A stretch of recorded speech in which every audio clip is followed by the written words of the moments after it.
All right, so there's this one single meeting on the horizon that could literally change the game for global politics. We're talking, of course, about the face-to-face between former U.S. President Donald Trump and Chinese President Xi Jinping.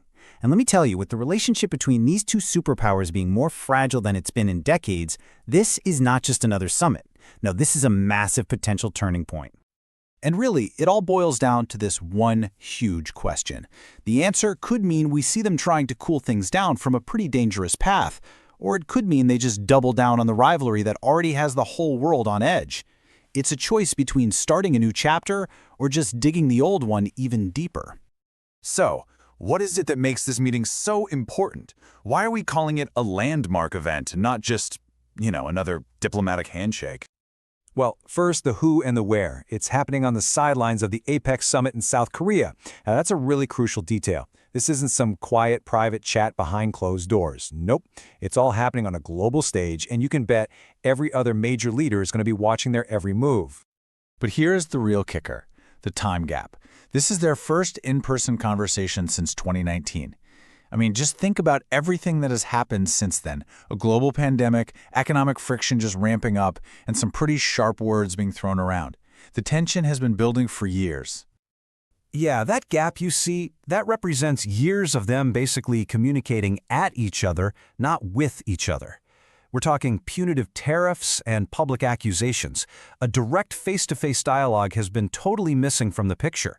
So its return is seen as either a last chance to clear the air or a forum to kind of make the conflict official. So when they finally do sit down, what are the big thorny issues they're going to have to navigate? Well, the agenda is basically a minefield of today's most complex problems.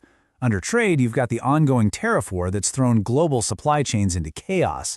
Under technology, it's this fierce race for who's going to dominate in AI, 5G, and crucially, semiconductors. And then there are the geopolitical tensions, the dangerous standoffs over Taiwan and the South China Sea.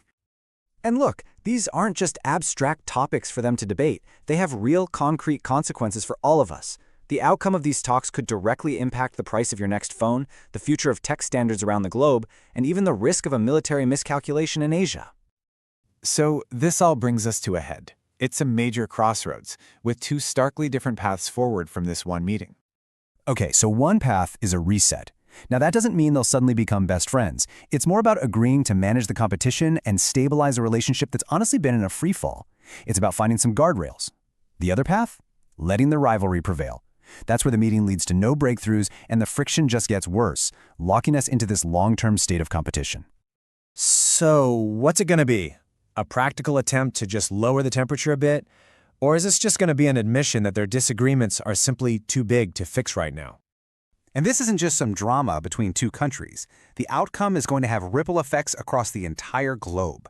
It's going to force other nations to navigate the fallout, whether that means choosing sides in a tech war or dealing with new security risks right in their own backyards. So as these two leaders get ready to meet, the world is pretty much holding its breath, waiting for an answer. Will they choose to manage their competition, or are we headed for open-ended conflict? The direction they pick could very well define the international landscape for the rest of the 21st century.